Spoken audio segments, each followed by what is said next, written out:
Ketika dilihat Rahel bahwa ia tidak melahirkan anak bagi Yakub, cemburulah ia kepada kakaknya itu, lalu berkata kepada Yakub, "Berikanlah kepadaku anak, kalau tidak, aku akan mati."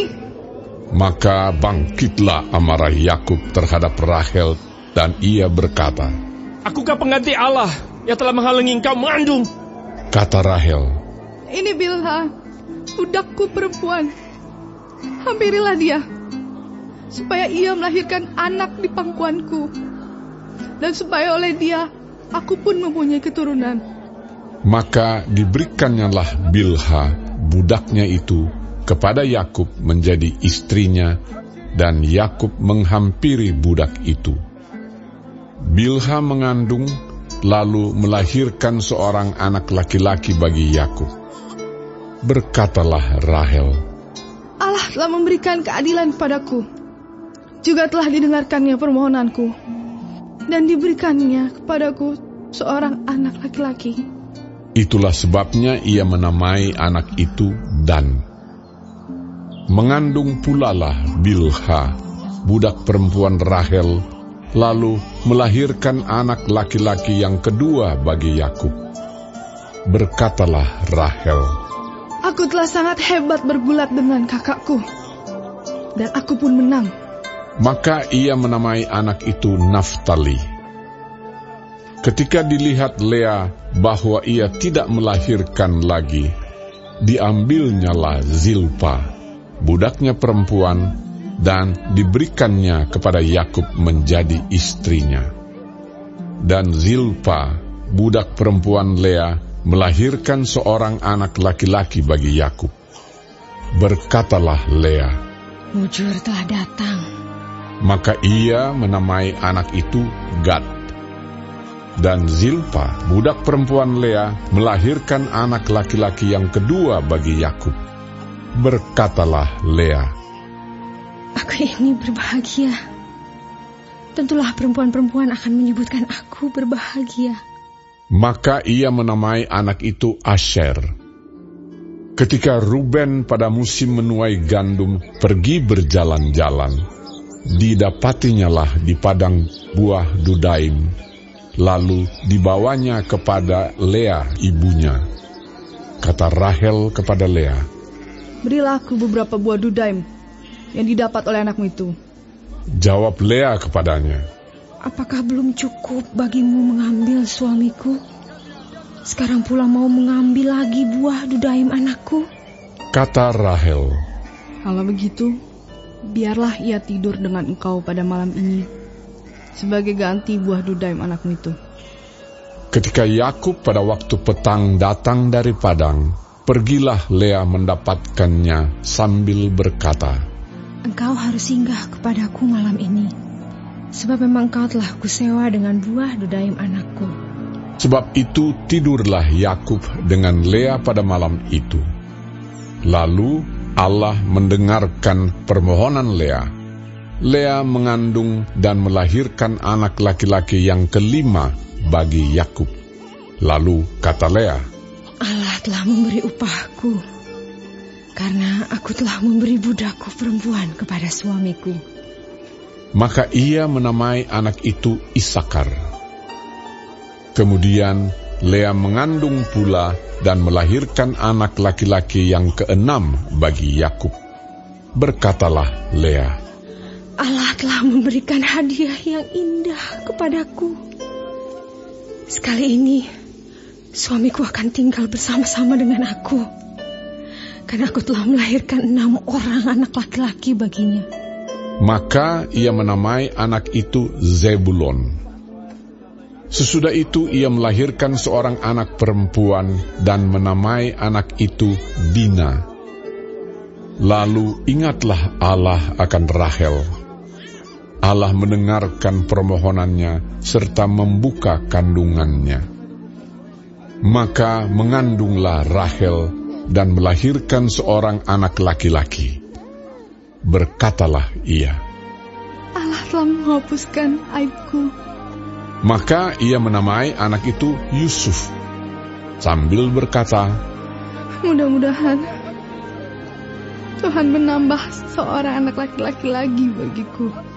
Setelah Rahel melahirkan Yusuf, berkatalah Yakub kepada Laban, "Izinkanlah aku pergi, supaya aku pulang ke tempat kelahiranku dan ke negeriku. Berikanlah istri-istriku dan anak-anakku yang menjadi upahku selama aku bekerja padamu, supaya aku pulang, sebab engkau tahu betapa keras aku bekerja padamu." Tetapi Laban berkata kepadanya, "Sekiranya aku mendapat kasih-Mu, telah nyata kepadaku bahwa Tuhan memberkati aku karena Engkau. Lagi katanya, tentukanlah upahmu yang harus kubayar, maka aku akan memberikannya." Sahut Yakub kepadanya, "Engkau sendiri tahu bagaimana aku bekerja padamu dan bagaimana keadaan ternakmu dalam penjagaanku. Sebab harta milikmu tidak begitu banyak sebelum aku datang. Tetapi sekarang telah berkembang dengan sangat, dan Tuhan telah memberkati engkau sejak aku berada di sini. Jadi, bilakah dapat aku bekerja untuk rumah tanggaku sendiri?" Kata Laban, "Apakah yang harus kuberikan kepadamu?" Jawab Yakub, "Tidak usah kau berikan apa-apa kepadaku. Aku mau lagi mengembalakan kambing dombamu dan menjaganya, asal engkau mengizinkan hal ini kepadaku. Hari ini aku akan lewat dari tengah-tengah segala kambing dombamu, dan akan mengasingkan dari situ setiap binatang yang berbintik-bintik dan berbelang-belang. Segala domba yang hitam dan segala kambing yang berbelang-belang dan berbintik-bintik, itulah upahku. Dan kejujuranku akan terbukti di kemudian hari, apabila engkau datang memeriksa upahku. Segala yang tidak berbintik-bintik atau berbelang-belang di antara kambing-kambing, dan yang tidak hitam di antara domba-domba, anggaplah itu tercuri olehku." Kemudian kata Laban, "Baik, jadilah seperti perkataanmu itu." Lalu diasingkannyalah pada hari itu kambing-kambing jantan yang bercoreng-coreng dan berbelang-belang, dan segala kambing yang berbintik-bintik dan berbelang-belang, segala yang ada warna putih pada badannya, serta segala yang hitam di antara domba-domba, dan diserahkannyalah semuanya itu kepada anak-anaknya untuk dijaga. Kemudian Laban menentukan jarak 3 hari perjalanan jauhnya antara dia dan Yakub. Maka tetaplah Yakub menggembalakan kambing domba yang tinggal itu. Lalu Yakub mengambil dahan hijau dari pohon hawar, pohon badam, dan pohon berangan. Dikupasnyalah dahan-dahan itu sehingga berbelang-belang sampai yang putihnya kelihatan. Ia meletakkan dahan-dahan yang dikupasnya itu dalam palungan, dalam tempat minum, kemana kambing domba itu datang minum, sehingga tepat di depan kambing domba itu. Adapun kambing domba itu suka berkelamin pada waktu datang minum. Jika kambing domba itu berkelamin dekat dahan-dahan itu, maka anaknya bercoreng-coreng, berbintik-bintik dan berbelang-belang. Kemudian Yakub memisahkan domba-domba itu, dihadapkannya kepala-kepala kambing domba itu kepada yang bercoreng-coreng dan kepada segala yang hitam di antara kambing domba Laban. Demikianlah ia beroleh kumpulan-kumpulan hewan baginya sendiri dan tidak ditempatkannya pada kambing domba Laban. Dan setiap kali apabila berkelamin kambing domba yang kuat, maka Yakub meletakkan dahan-dahan itu ke dalam palungan di depan mata kambing domba itu, supaya berkelamin dekat dahan-dahan itu. Tetapi apabila datang kambing domba yang lemah, ia tidak meletakkan dahan-dahan itu ke dalamnya. Jadi hewan yang lemah untuk Laban dan yang kuat untuk Yakub.